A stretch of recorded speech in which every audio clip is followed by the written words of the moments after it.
পাহাড় এবং প্রাণবন্ত সবুজ প্রান্তরের মাঝে ত্রিপুর নামে একটি গ্রাম ছিল। সেখানকার জীবনযাপন কৃষিকাজের উপর নির্ভর ছিল এবং গ্রামবাসীরা তাদের ভরণ পোষণের জন্য জমির উপর নির্ভর করত। সেই গ্রামে মধু নামে একজন কৃষক ছিল। মধুর দিনগুলি সূর্যের প্রথম আলো দিয়ে শুরু হতো, যখন পাখির কিচিরমিচির ধান ক্ষেতের মধ্য দিয়ে ঝিরিঝিরি বাতাসের শব্দে মুখরিত হতো। মধু তখন খেতে যেত এক অটল সংকল্প নিয়ে এবং তার কৃষিকাজ শুরু করত।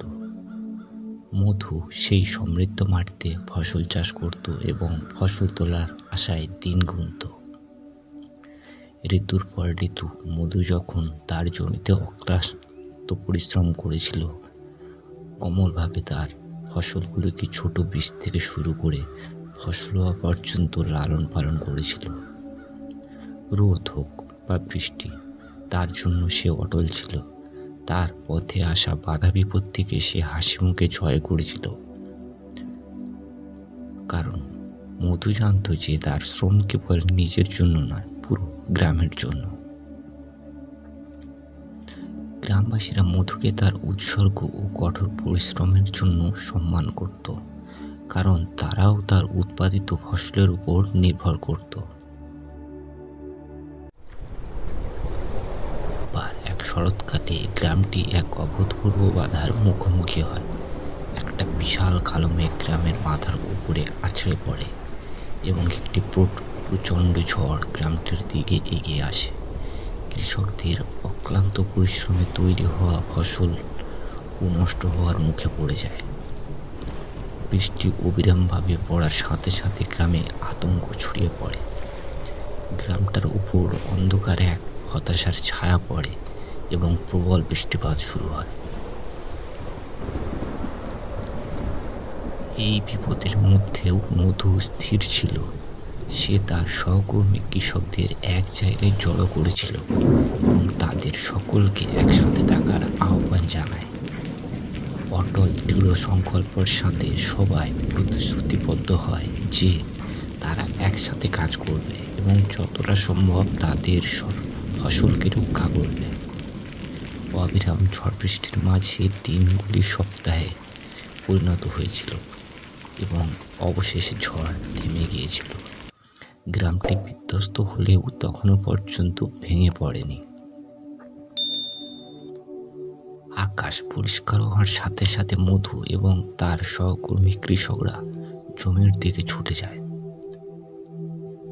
তারা দেখল মাঠ প্লাবিত হয়েছে, ফসল ভেঙে পড়েছে এবং এক সময়ের প্রাণবন্ত জমি এখন ফাঁকা মাঠে পরিণত হয়েছে। দেখে মনে হচ্ছিল যেন তাদের সব পরিশ্রম বৃথা গেছে।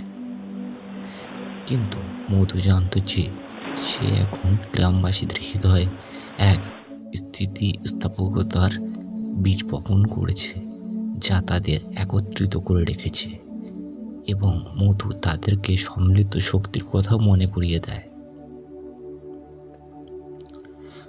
নতুন করে আশা নিয়ে তারা কাজ শুরু করে, ক্ষয়ক্ষতি মেরামত করে এবং জমিকে পুনর্জীবনের জন্য প্রস্তুত করে।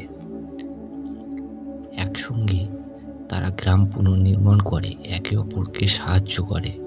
মধুর কঠোর পরিশ্রম গ্রামবাসীদের মধ্যে একটি শিখা প্রজ্বলিত করেছিল এবং তাদের মধ্যে বন্ধন আগের চেয়েও আরও শক্তিশালী করেছিল।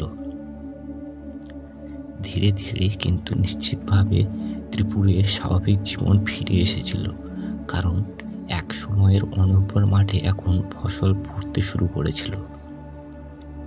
গ্রামটি আবার সক্রিয়তা এবং প্রাচুর্যের একটি সমৃদ্ধ কেন্দ্র হয়ে গড়ে ওঠে। অনেক বছর কেটে গেল, মধু এখন আর বেঁচে নেই, কিন্তু তার অমূল্যের কথা এখনকার তরুণ প্রজন্ম সবাই জানে। একদিন গ্রামটির ওপর যখন সন্ধ্যা নামল, গ্রামবাসীরা সবাই গ্রামের মাঝখানে জড়ো হয়েছিল। সেখানে মধুর একটি মূর্তি তৈরি করা ছিল এবং তার শিলালিপিতে লেখা ছিল, একজন কৃষকের পরিশ্রমে ঐক্যবদ্ধ একটি গ্রাম তৈরি হয়। গ্রামের কৃষক মধুর গল্পটি একটি অনুসরণ হিসেবে কাজ করেছিল, যে এমনকি প্রতিকূলতার মুখে ঐক্য ও অধ্যবসায় ট্র্যাজেডিকে বিজয়ে রূপান্তর করতে পারে। একটি সম্প্রদায় এবং জমির মধ্যে যে বন্ধন তাদের টিকিয়ে রেখেছিল তা যে কোনো ঝড়ের চেয়েও গভীর ছিল এবং আশার বীজ চিরকালের জন্য ত্রিপুরার গ্রামবাসীদের হৃদয়ে গেঁথেছিল।